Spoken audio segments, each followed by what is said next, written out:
Good morning dear student, welcome to the way of solution number 1 study channel West Bengal. তো আমি তোমাদের Dalton sir. তোমরা এখন পাচ্ছ আপকামিং গ্রুপ সি এবং ডি এর জন্য একটি মক টেস্ট। তো এর আগে একটি মক টেস্ট হয়েছে, আজকে মক টেস্ট নাম্বার 2। প্রত্যেকে যারা কানেক্ট আছো, আমরা প্রত্যেকে জানি যে group C group D exam date ঘোষণা হয়ে গেছে। আগামী মার্চে 1 এবং 8 তারিখ পরীক্ষা আছে এবং সেই উদ্দেশ্যে কিন্তু একটা মক টেস্ট নেওয়া হচ্ছে। তোমাদের জিকে প্রস্তুতি কোন লেভেলে আছে তোমরা কিন্তু বুঝতে পারবে। ওকে, তো আমাদের ক্লাস রুটিন ফেব্রুয়ারিতে এটাই আছে এবং তোমরা যারা ক্লাসে আছো, আমার ক্লাস সকাল 7টা থেকে দা ওয়ে অফ সলিউশনে পাচ্ছ। আমাদের অন্যান্য ক্লাস সমস্ত টাইম মতো পেতে টেলিগ্রামে তুমি যুক্ত থাকতে পারো। The way of solution verified Telegram group আছে এবং আমরা যে পেড কোর্সগুলো করাচ্ছি সেটা তোমরা পাচ্ছ TWS একাডেমি অ্যাপে। এই অ্যাপ তোমরা প্লে স্টোর থেকে ডাউনলোড করতে পারবে। ক্লিয়ার প্রত্যেকে? তো এখানে পেড কোর্স অপশনে তুমি যদি যাও, অনেক ব্যাচ তুমি দেখতে পাবে। আমাদের বিভিন্ন পরীক্ষা ওরিয়েন্টেড প্রস্তুতি কিন্তু আমরা অলরেডি করাচ্ছি, যেমন কম্বাইন্ড ফাউন্ডেশন ব্যাচ চলছে, WBKF এর ফাউন্ডেশন ব্যাচ চলছে, SSC GD ফাউন্ডেশন চলছে, NTPC গ্রুপ ডি এর ফাউন্ডেশন নতুন ব্যাচ, এগুলো আপার প্রাইমারি গ্রুপ সি এটা অলরেডি চলছে। পাশাপাশি ANM GNM এই ব্যাচটাও কিন্তু শুরু হয়েছে, জেনে রাখলে। তো আমরা আজকে MCQ প্র্যাকটিস একদম পরীক্ষার মতো করেই কিন্তু আলোচনা করব। তোমাদের গ্রুপ সি গ্রুপ ডি এর সিলেবাস অনুযায়ী কিন্তু আমরা মক টেস্টটা নিচ্ছি। 25টি কোশ্চেন এখানে আমরা আলোচনা করব। যদিও পরীক্ষায় তুমি 20টি কোশ্চেন পাবে, বাট একটা জিকে প্র্যাকটিস হয়ে যাবে যেটা তোমার কাজে লাগবে। তুমি এই 25-এ কত পাচ্ছ সেটা তুমি যদি কাউন্ট করো বুঝতে পারবে তোমার লেভেলটা কোথায় আছে। ওকে, তাহলে আমরা শুরু করি আজকের মক টেস্ট। প্রত্যেকে খাতা পেন নিয়ে বসবে এবং 1 2 3 4 5 এইভাবে 25 পর্যন্ত লিখে নাও। ঠিক আছে? কটা হচ্ছে অবশ্যই কিন্তু দেখতে হবে। কোশ্চেন নাম্বার 1 আমরা আসছি, বৈদ্যুতিক বাল্ব কে আবিষ্কার করেছেন? অপশন এ বলছে Thomas Alva Edison, option B Michael Faraday, option C James Watt, option D William Roentgen. সঠিক উত্তর কি হবে প্রত্যেকে বলবে। বৈদ্যুতিক বাল্ব উত্তর হবে option A Thomas Alva Edison. যারা অপশন এ করেছে তোমাদের অ্যান্সার সঠিক হয়েছে। আরেকটা বাতি রয়েছে যেটাকে বলা হচ্ছে সেফটি বাল্ব, সেফটি ল্যাম্প, নিরাপত্তা বাতি। বাংলায় যদি লিখি নিরাপত্তা বাতি, এটা কে আবিষ্কার করেছেন? Safety lamp Humphry Davy. Humphry, এগুলো important. Humphry Davy safety lamp আবিষ্কার করেছেন। মাইকেল ফ্যারাডে ট্রান্সফরমার আবিষ্কার করেছেন। ইলেকট্রোলাইসিস তড়িৎ বিশ্লেষণের পদ্ধতি আবিষ্কার করেছেন। আরো অনেক আবিষ্কার মাইকেল ফ্যারাডের সঙ্গে যুক্ত আছে। নাম জেমস ওয়াট। এটা যদি ওয়াট হতো, এটা ওয়াট বললাম। জেমস ওয়াট হচ্ছে বাষ্প ইঞ্জিন, স্টিম ইঞ্জিন আবিষ্কারক জেমস ওয়াট। এটা পরীক্ষা আসে, বাষ্প ইঞ্জিনের আবিষ্কারককে, এটা হচ্ছে জেমস ওয়াট। উইলিয়াম রনজেন, তিনি কি আবিষ্কার করেছে? X ray. এক্স রে আবিষ্কার করেছেন কে? উইলিয়াম রনজেন। এই যে নামগুলো আছে এগুলো থেকেও প্রশ্ন আসতে পারে পরীক্ষায়। তো আমরা একটা ক্লাস নিয়েছিলাম বিভিন্ন ইনভেন্ট অ্যান্ড ইনভেন্টর, আবিষ্কার আবিষ্কারক। আমার ক্লাসে আছে, তোমরা জাস্ট সার্চ করে দেখে নেবে, আরো অনেক আলোচনা সেখানে করা হয়েছিল। তাহলে কোশ্চেন নাম্বার 1 অপশন এ। পরবর্তী question, question number 2, current affairs একটা দুটো তিনটে থাকতে পারে। 20টা কোশ্চেনের মধ্যে দুটো তিনটে কারেন্ট অ্যাফেয়ার্স থাকার চান্স আছে। সম্প্রতি 2025-এ কোন চলচ্চিত্র অভিনেতা দাদা Saheb Phalke lifetime achievement অ্যাওয়ার্ডে ভূষিত হয়েছেন? তো আমরা জানি যে ভারতের ফিল্ম ইন্ডাস্ট্রি, ভারতের সিনেমা জগতে সর্বোচ্চ সম্মান হচ্ছে Dada Saheb Phalke award, lifetime achievement. সম্ভবত শেষ বয়সেই পায় বেশিরভাগ অ্যাক্টররা। Dada Saheb Phalke lifetime achievement অ্যাওয়ার্ডে ভূষিত হয়েছেন কে? মিঠুন দা নাকি? Option B Mohanlal, Shahrukh Khan, Anil Kapoor. Question number 2 right answer কি হবে? তো এখানে সঠিক উত্তর কি হবে প্রত্যেকে বলবে। কোশ্চেন নাম্বার 2 সঠিক উত্তর হয়ে যাবে অপশন বি। অপশন বি যারা করছো মোহনলাল, এখানে রাইট অ্যান্সার হবে। সাউথের অ্যাক্টর মোহনলাল তিনি পেয়েছেন 2025-এ। দেখো তিনি যে অ্যাওয়ার্ডটা পেয়েছে তিনি হচ্ছে 71তম লাইফ টাইম অ্যাচিভমেন্ট অ্যাওয়ার্ড, 71তম অ্যাওয়ার্ড 2023 সালের জন্য। 2023 সালের জন্য এই অ্যাওয়ার্ডটি তিনি পেয়েছেন। 2023 সালের অ্যাওয়ার্ড 25-এ ঘোষণা হয়েছে, 25-এ তাকে দেওয়া হয়েছে।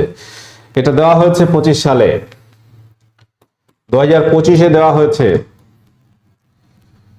25-এ দেওয়া হয়েছে, দেওয়া হলো, এটা মাথায় রাখো। 2025 সালে দেওয়া হয়েছে কিন্তু অ্যাওয়ার্ডটা 2023-এর জন্য 71তম। আর মিঠুনদা পেয়েছিল 70তম লাইফ টাইম অ্যাচিভমেন্ট অ্যাওয়ার্ড, 70তম অ্যাওয়ার্ড। এটা 2022-এর জন্য, 2022 সালের জন্য। এটা 2024-এ দেওয়া হয়েছিল, 2024-এ দেওয়া হয়, এটা খেয়াল রাখতে হবে। পরবর্তী কোশ্চেনে আমরা আসবো। কোশ্চেন নাম্বার 3, 2026 সাল এই বছর আছে এশিয়ান গেমস। বলো এশিয়ান গেমস কোন দেশে অনুষ্ঠিত হবে? Very important question, very important question. Asian games থেকে কোশ্চেন আসতে পারে। এই বছর অনেক খেলাধুলা আছে। টি20 ওয়ার্ল্ড কাপ শুরু হয়ে গেছে, ঠিক আছে? টি20 ওয়ার্ল্ড কাপ ক্রিকেট তোমার হচ্ছে মেন পুরুষদের, যেটা ভারত শ্রীলঙ্কা আয়োজন করছে। তো এশিয়ান গেমস, এশিয়ার দেশগুলো বেশিরভাগ মানে এশিয়ার দেশ, পাশাপাশি অনেক সময় দেখবে কিছু গেস্ট কান্ট্রি থাকে, পার্টিসিপেট করে এই গেমসে।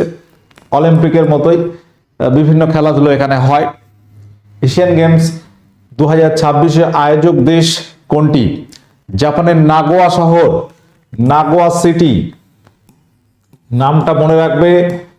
নাগোয়া শহরে কিন্তু অনুষ্ঠিত হতে চলেছে এই বছর এশিয়ান গেমস 2026 সালে। 2022-এ কোথায় হয়েছিল বলতে পারবে?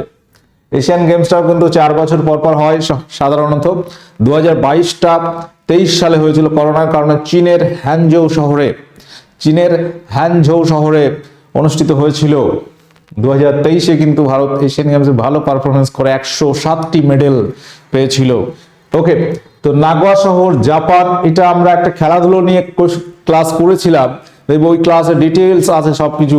2026-এর পর 2030 সালে কোথায় হবে? কাতারের রাজধানী দোহা। 2034-এ হবে সৌদি আরবের রাজধানী রিয়াদে। এগুলো নির্ধারিত আছে। তাহলে একই সঙ্গে তোমরা আরেকটা পয়েন্ট মনে রাখবে যে এই যে 26 সালে এশিয়ান গেমস হতে চলেছে সেটি কততম এশিয়ান গেমস, এটা আমাদের একটু জেনে রাখা ভালো। বলো তো প্রত্যেকে। 2018 সালে হয়েছিল ইন্দোনেশিয়া, আমি মনে রাখি কিভাবে। 2018 সালে ইন্দোনেশিয়াতে হয়েছিল জাকার্তা শহরে, ওটা ছিল 18তম। একটু ব্যাকে গিয়ে মনে রাখি, সুবিধাটা হয়, মাথায় ওটা ফিট করে নিয়েছি। 2018 সালে 18তম, 22 সালে 19তম, 26-এ হবে 20তম। তাহলে এই 2026 সালে এশিয়ান গেমস যেটা হবে এটা হচ্ছে 20তম এশিয়ান গেমস অনুষ্ঠিত হবে, 20তম। 4 বছর অন্তর সাধারণত এটা হয়ে থাকে।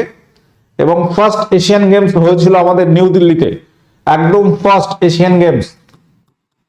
ফার্স্ট এশিয়ান গেমস কোথায় হয়? এটা হয়েছিল 1951 সালে নিউ দিল্লিতে, নিউ দিল্লিতে। এবং তারপর 1982 সালে ভারত লাস্ট হোস্ট করেছিল এশিয়ান গেমস, 1982-তে লাস্ট এশিয়ান গেমস, তারপর আর হয়নি 82 সালের পরে।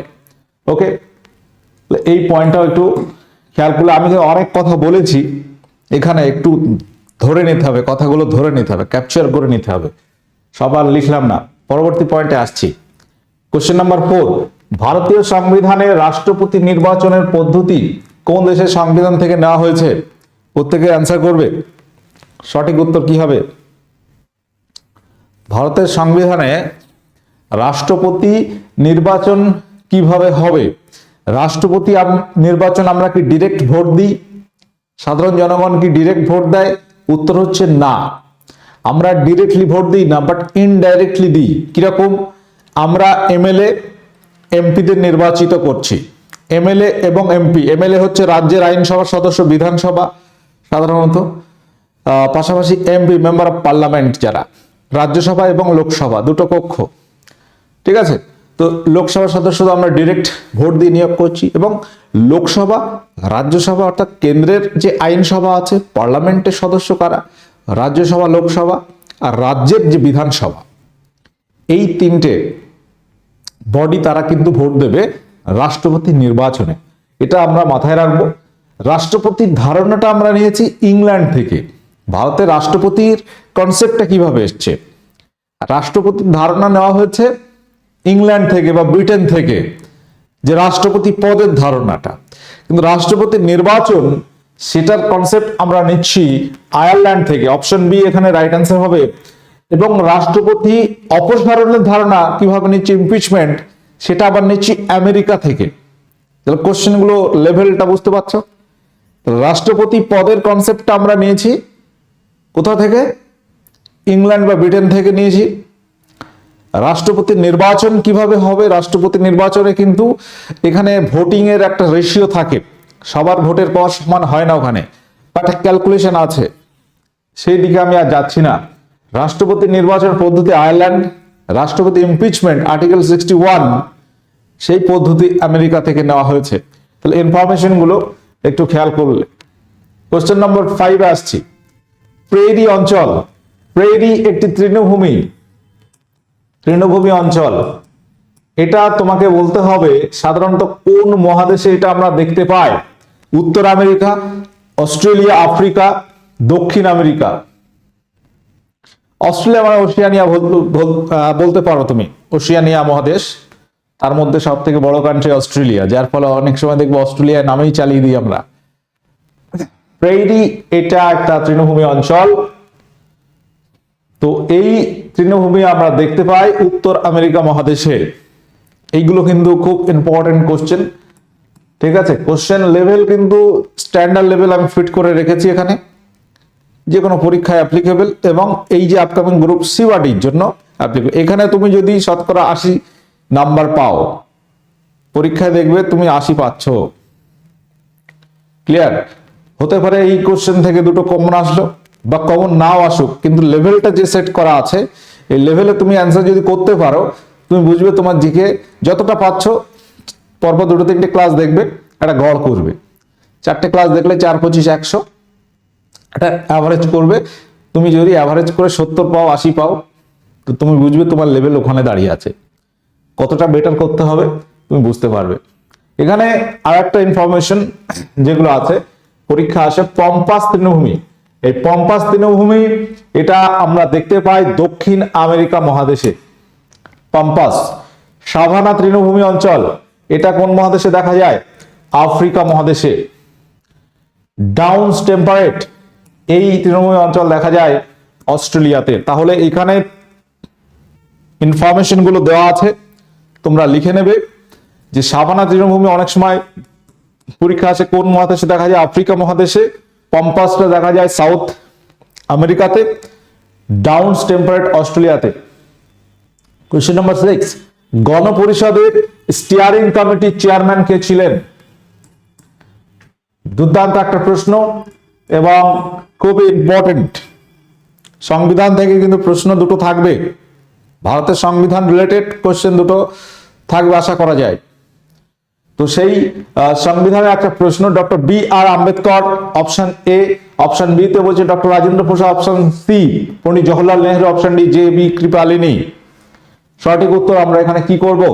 গণপরিষদ। আমরা জানি সংবিধান রচনার জন্য প্রথম একটা কি গঠিত হয়? একটা টিম করা হয়। সেই টিমটাকে নাম দেওয়া হয়েছে কনস্টিটিউয়েন্ট অ্যাসেম্বলি, অর্থাৎ গণপরিষদ।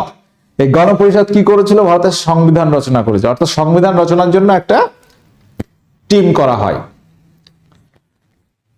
তো এই গণপরিষদের ভিতরে আবার অনেক কমিটি তৈরি হয়, 22টি কমিটি তৈরি হয়, প্রধান অপ্রধান মিলিয়ে। তো এর মধ্যে একটা ছিল ড্রাফটিং কমিটি বা খসড়া কমিটি।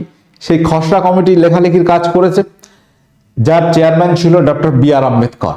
এটা ভেরি ইম্পর্টেন্ট। এবং স্টিয়ারিং কমিটি, এটা একটা উল্লেখযোগ্য কমিটি, যেটা ডক্টর রাজেন্দ্র প্রসাদ ছিল এই কমিটির চেয়ারম্যান। তাহলে এখানে তোমরা অপশন বি যারা করছো উত্তর সঠিক হয়েছে।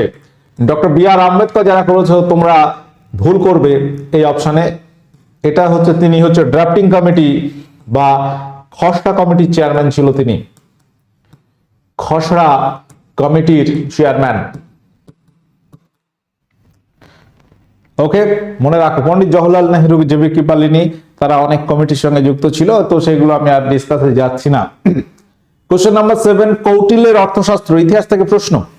কৌটিল্যের অর্থশাস্ত্র এটি কিসের সঙ্গে সম্পর্কিত? পরীক্ষায় এটাও প্রশ্ন আসে যে অর্থশাস্ত্রের রচয়িতাকে কৌটিল্য। কৌটিল্য কার সময় ছিল? কৌটিল্য কে ছিল? চন্দ্রগুপ্ত মৌর্যের তোমার রাজসভায় ছিল কৌটিল্য। কৌটিল্য চন্দ্রগুপ্ত মৌর্যকে তৈরি করে, ঠিক আছে, দিয়ে নন্দবংশের শেষ রাজা ধননন্দকে অ্যাটাক করে, নন্দবংশে উৎখাত করে, কি হচ্ছে মৌর্য বংশের প্রতিষ্ঠা করে মগধেব।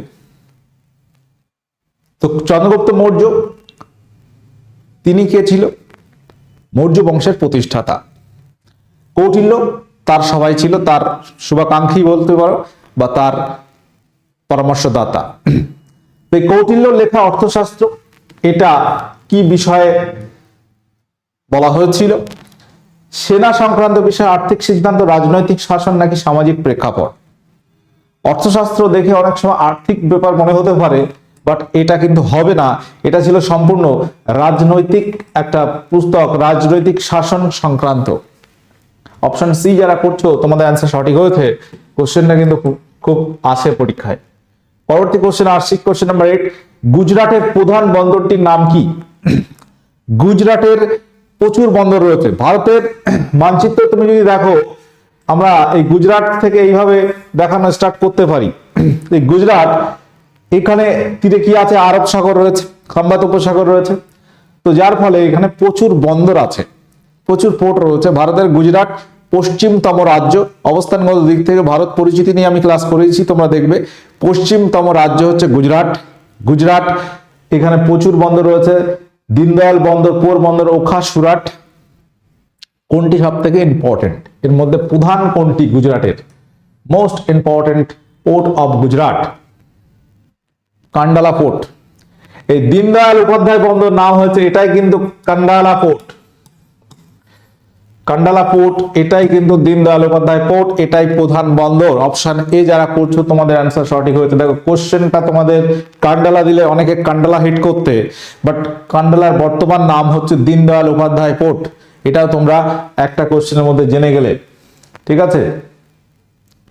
প্রত্যেকে যারা কানেক্ট আছো, তাহলে অপশন এ যারা করছো উত্তর সঠিক হয়েছে। এছাড়া আরো উল্লেখযোগ্য বন্দর পোর বন্দর, ওখা, সুরাট গুজরাটের বন্দর। পরবর্তী কোশ্চেন আসবো, কোশ্চেন নাম্বার 9, কাদম্বরী এটির রচয়িতাকে? ঐতিহাসিক বিভিন্ন বই পুস্তক রিলেটেড কোশ্চেন পরীক্ষা আসে। কাদম্বরী রচয়িতাকে? উত্তর কি হবে? ক্ষেমেন্দ্র, কলহন, ভবভূতি, বাণভট্ট। তো এখানে কাদম্বরী রচিত হচ্ছে কবি বাণভট্ট। উত্তররামচরিত, ভবভূতি, কলহন, রাস্তরঙ্গিনী এইগুলো কিন্তু পরীক্ষা আসে। ওকে, আমি অপশন ডি যারা করছো উত্তর সঠিক হয়েছে। এগুলো কিন্তু খুব চেনা কোশ্চেন এবং পরীক্ষা আসে। দেখো পরীক্ষায় সহজ কঠিন মিলিয়ে কিন্তু কোশ্চেন থাকবে, এবং তোমাকে কিন্তু সহজ প্রশ্নগুলো কোনোভাবেই ভুল করলে হবে না। খুব ঠান্ডা মাথায় পরীক্ষা দিতে হবে, উত্তেজিত হলে হবে না। প্রশ্ন খুব ভালো করে পড়বে একবার, এবং অপশনগুলো, একটা প্রশ্ন পড়তে কত সময় লাগে? পরীক্ষায় নানা রকম চিন্তা ভাবনা, অস্থিরতা কাজ করে, যার ফলে দেখা যায় যে সহজ কোশ্চেন অপশন ভুল করে আসলে এই ভুলটা যেন না হয়, তার জন্য প্র্যাকটিস। যত প্র্যাকটিস করবে তত ভুলটা তোমার কমতে থাকবে আর কনফিডেন্স লেভেল বাড়তে থাকবে। ডানকান প্যাসেজ নিম্নের কোন দুটি স্থানের মধ্যে সংযোগ রক্ষা করে? ডানকান প্যাসেজ ভারত, শ্রীলঙ্কা, মালদ্বীপ, মিনিকয়, গ্রেট আন্দামান, লিটল আন্দামান, আন্দামান নিকোবর দ্বীপপুঞ্জ। কোশ্চেন নাম্বার 10, দ্রুত অ্যান্সার করবে, আমরা একটু দ্রুত যাই, হয়তো শেষ করা যাবে না।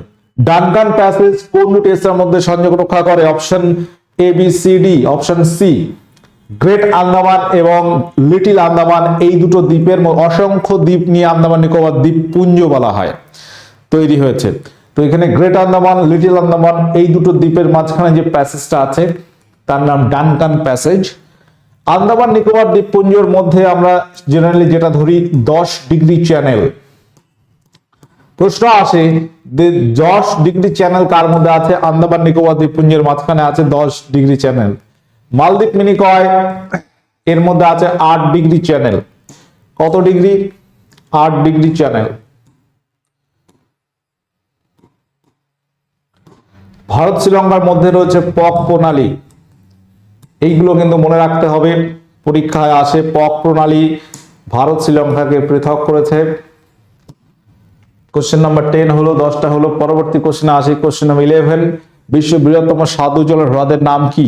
দারুণ প্রশ্ন, এবং এই ধরনের কোশ্চেন তুমি পরীক্ষায় খুঁজে পাবে, আশা করা যায় এই লেভেলের কোশ্চেন তুমি পাবে। বিশ্বের বৃহত্তম, ভারতের সবচেয়ে বড় স্বাদু জলের হ্রদ যদি বলা হয় উলার হ্রদ। আর এটা বিশ্বের বৃহত্তম হ্রদ কিন্তু বলা হয়নি, বৃহত্তম স্বাদু জলের হ্রদ অর্থাৎ মিষ্টি জল। আমরা জেনারেলি লেক বলতে কি বুঝি? লেক বা হ্রদ মানে কি? একটা পুকুর, পুকুরটাকে বড় করলে হ্রদ, মানে চারিদিকে স্থল, মাঝখানে জল। আয়তনটা এত বড় তুমি তাকে পুকুর বলতে পারবে না, তাকে বলতে হবে হ্রদ। ঠিক আছে? তো এই হ্রদ দুটো ভাগে ডিফাইন করা হচ্ছে জলের কোয়ালিটির উপরে। একটা হচ্ছে স্বাদু জল, মিষ্টি জল, আর একটা হচ্ছে লবণাক্ত জল। তো সব থেকে বড় হ্রদ হচ্ছে কাস্পিয়ান সাগর, সবচেয়ে বড় হ্রদ বিশ্বের। এই কাস্পিয়ান সাগর বৃহত্তম হ্রদ ইন জেনারেলি। যদি প্রশ্ন আসতো যে বৃহত্তম হ্রদ কি পৃথিবীর, উত্তর হতো কাস্পিয়ান সাগর। বাট এখানে আমরা অ্যান্সার করব সুপেরিয়র লেক, সুপেরিয়র হ্রদ। সুপেরিয়র হ্রদ এটি হচ্ছে বিশ্বের বৃহত্তম স্বাদু জলের হ্রদ। মনে থাকবে অপশন সি এখানে সঠিক উত্তর হবে। বিশ্বের বৃহত্তম হ্রদ কাস্পিয়ান সাগর, এবং এটি হচ্ছে লবণাক্ত জলের হ্রদ। লবণাক্ত জলের হ্রদ। বিশ্বের সবচেয়ে বড় মিষ্টি জলের হ্রদ বা স্বাদু জলের হ্রদ সুপেরিয়র হ্রদ। বিশ্বের গভীরতম হ্রদ রাশিয়ার বৈকাল হ্রদ, সব থেকে ডিপেস্ট। আর ভারতের সব থেকে বৃহত্তম হ্রদ কি হবে? তোমরা অবশ্যই কমেন্ট করে জানাবে। লোকটাক হ্রদ কোথায়? মণিপুর। স্বাদু জলের হ্রদ। কবে সারা দেশ জুড়ে পরাক্রম দিবস পালিত হয়ে গেল?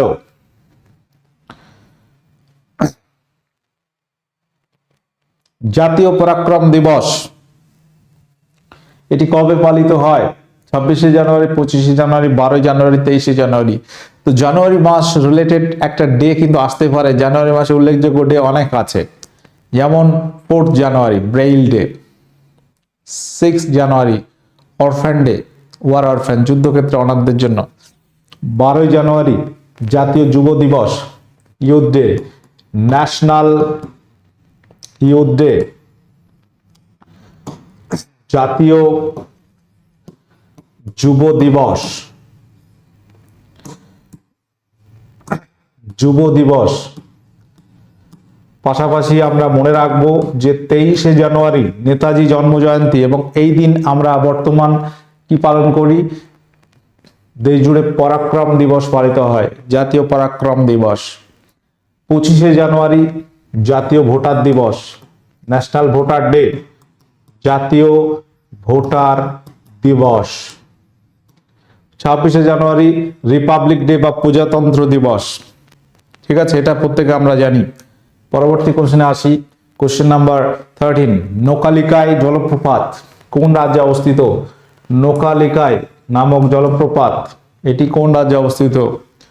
জলপ্রপাত অর্থাৎ ওয়াটারফল যেটাকে আমরা বলে থাকি ইংলিশে। তো এই ওয়াটারফল বেশিরভাগ আমরা দেখব দক্ষিণ ভারতে বেশি। এটা ভূমিরূপের কারণে হয়, উপর থেকে নিচে জল পড়ছে, সেটাকে আমরা বলি জলপ্রপাত। তো সেই জলপ্রপাতের মধ্যে হাইটটা মাপা হয়, মেজারমেন্ট করা, হাইট কতটা চওড়া। উচ্চতার দিক থেকে সব থেকে বেশি হচ্ছে কুঞ্চিকল লেক, কুঞ্চিকল ওয়াটারফল, বারাহি নদীর উপরে আছে, কর্ণাটক সবচেয়ে বেশি। পাশাপাশি নোকালিকাই এটাও কিন্তু প্রথম 5-এর মধ্যে আছে, এবং এটি মেঘালয়ে আছে। এটা বৃষ্টির জলে পুষ্ট একটি জলপ্রপাত। পরবর্তী কোশ্চেন আসবো, নিচের কোনটি ইন সিটু প্রকল্প? ইন সিটু কনজারভেশন কোনটি হবে? Question number 14, crab preservation, botanical garden, biosphere reserve, option D চিড়িয়াখানা। সঠিক উত্তর কি করবে? ইন সিটু আর এক্স সিটু। ইন সিটু, দেখো বায়োস্ফিয়ার রিজার্ভটাকে আমরা এখানে বলবো ইন সিটু কনজারভেশন। টোটাল জীববৈচিত্র্য সংরক্ষণ যেগুলো আছে, সংরক্ষণের দুটো সিস্টেম আছে, একটা হচ্ছে ইন সিটু আর একটা হচ্ছে এক্স সিটু। জীব যেখানে বসবাস করছে সেই আবাস স্থলটাকে তুমি যদি সংরক্ষণের আওতায় আনো, তাকে অন্য কোথাও নিয়ে যাওয়ার দরকার নেই। যেমন সুন্দরবন, সেটি একটি বায়োস্ফিয়ার রিজার্ভ, সেটা ন্যাশনাল পার্ক বা ওয়াইল্ড লাইফ স্যাংচুয়ারি, সবকিছু তুমি বলতে পারো, টাইগার রিজার্ভ। তো ওই জায়গাটাকেই সংরক্ষণ করা হয়েছে, এটাকে আমরা ইন সিটু বলবো। এবার তুমি বাঘ নিয়ে এসে একটা কৃত্রিমভাবে অ্যাটমসফিয়ার তৈরি করলে, চিড়িয়াখানা সেখানে রাখলে, সেটাকে আমরা বলবো এক্স সিটু কনজারভেশন। এক্স সিটু কনজারভেশন বলবো।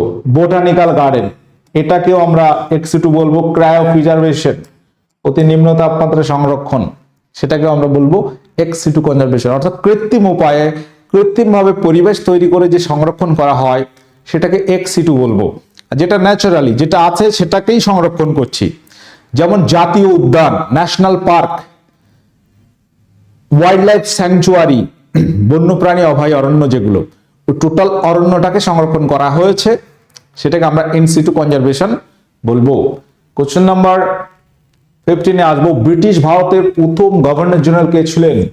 দেখো টপ ক্লাস কোশ্চেন আছে, এবং এই সমস্ত কোশ্চেন গুলোতে এতটা কনফিউশন হয়, মাথা উড়ে যাবে, পরীক্ষার হলে কাজ করবে না। খুব ইজি কোশ্চেন বাট কনফিউজড। কারণ কি? প্র্যাকটিসের অভাব। প্র্যাকটিস তোমাকে করতে হবে বেশি বেশি, যাতে করে এই কোশ্চেনগুলোর ফেস করতে গিয়ে তোমার পরীক্ষা হলে কোনো রকম হেজিটেশন না হয়, কোনো রকম কনফিউশন না হয়। ব্রিটিশ ভারত, প্রথম পয়েন্টটা দেখতে হবে ব্রিটিশ ভারত। তাহলে আমরা লর্ড মাউন্টব্যাটেনকে কেটে দেব, প্রথম অপশন উড়ে গেল। রবার্ট ক্লাইভ, তিনি গভর্নর জেনারেল ছিল না, তিনি বাংলার প্রথম গভর্নর ছিল রবার্ট ক্লাইভ 1757 পলাশী যুদ্ধের সময়। লর্ড ক্যানিং, তিনি ব্রিটিশ ভারতের শেষ গভর্নর জেনারেল, তিনি হচ্ছে শেষ গভর্নর জেনারেল, শেষ গভর্নর জেনারেল।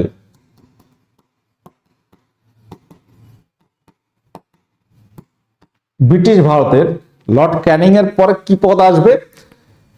ভাইসরয় পদ আসবে। লর্ড মাউন্টব্যাটেন তুমি বলতে পারবে ভারতের শেষ ভাইসরয়।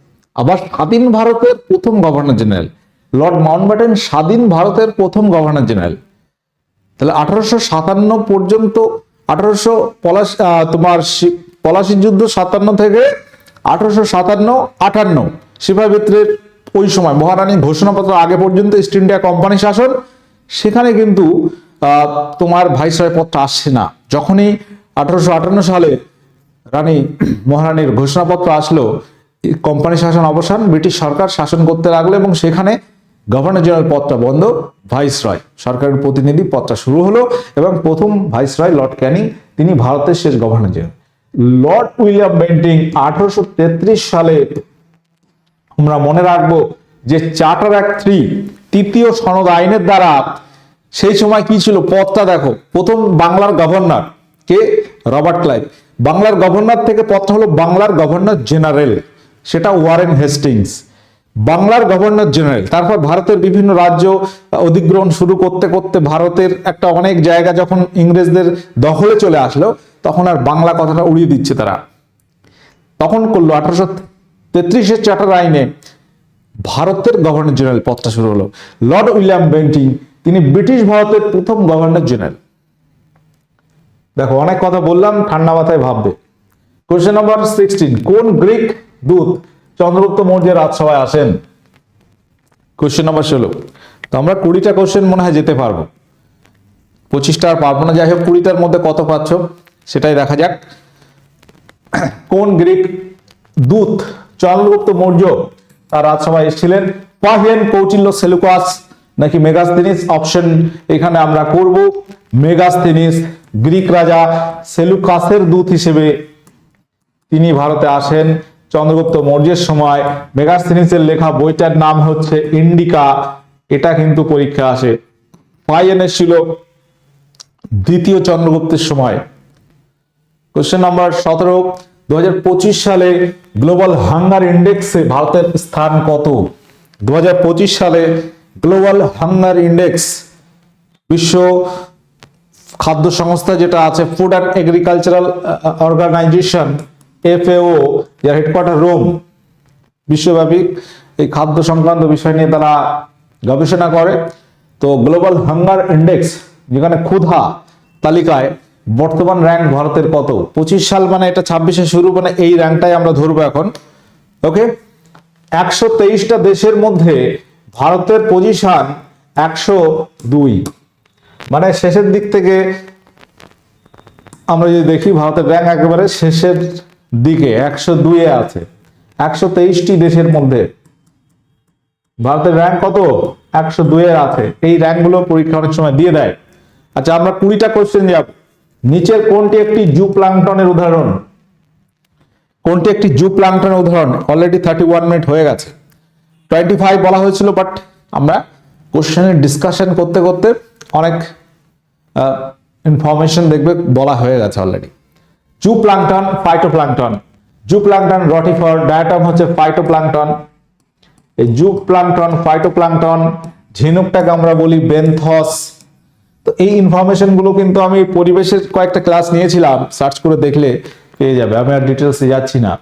সাধারণত জলে যে সমস্ত কি আছে, আণুবীক্ষণিক উদ্ভিদ প্রাণী, এদেরকে বলা হয় ফাইটোপ্লাঙ্কটন, প্লাঙ্কটন। যেগুলো প্রাণীদের গোষ্ঠীতে পড়ছে জু, যেগুলো উদ্ভিদের মধ্যে ফাইটো। আধুনিক কম্পিউটারকে আবিষ্কার করেন? দারুণ একটা প্রশ্ন। উত্তর হবে চার্লস ব্যাবেজ। অপশন সি এখানে সঠিক উত্তর হয়ে যাবে। অপশন সি রাইট অ্যান্সার হচ্ছে। লাস্ট কোশ্চেন, এটাই আজকে এন্ড করছি। 20 কোশ্চেনের মধ্যে কার কত অ্যান্সার আসছে বলতে হবে। ভারতে এশিয়া কাপ ক্রিকেট 2025 চ্যাম্পিয়ন হয়েছে। পুরুষদের এশিয়া কাপ, বলতে হবে কাকে হারিয়ে, কোন দেশকে পরাজিত করেছে? Afghanistan, Pakistan, Sri Lanka, Bangladesh. Bharat Asia cup cricket পুরুষ 2025 চ্যাম্পিয়ন হয়েছে। নিম্নের কোন দেশকে হারিয়েছিল ফাইনালে? পাকিস্তানকে হারিয়েছে। অপশন বি এখানে যারা করছো তোমাদের অ্যান্সার সঠিক হয়েছে। তাহলে 20-র মধ্যে কত পাচ্ছ বলবে? প্রত্যেকে যারা কানেক্ট আছো, আমাদের কম্বাইন্ড ফাউন্ডেশন এই যে ব্যাচগুলো চলছে, খেয়াল রাখতে পারো। এবং আমরা একটা কোশ্চেন দিয়ে আজকে আলোচনা এন্ড করব। হোমওয়ার্ক দেব যে শ্রীলঙ্কার বর্তমান প্রধানমন্ত্রী হিসেবে কে নিযুক্ত আছে। ওকে, সেশনটা এখানে এন্ড করলাম। কেমন লাগলো বলবে এবং কত পেলে সেটা বলবে। 20-র মধ্যে কত পেয়েছো? দেখো কোশ্চেন যে লেভেলে আছে কিন্তু সহজ কঠিন মিলিয়ে, খুব কঠিন কোশ্চেন নেই, আবার কিছু কোশ্চেন আছে অপশনগুলো তুমি কনফিউজড হবে। ঠিক আছে, সব রকম কোশ্চেন এখানে ছিল। ওকে, জানাবে কত হচ্ছে। ওকে, টাটা, বাই।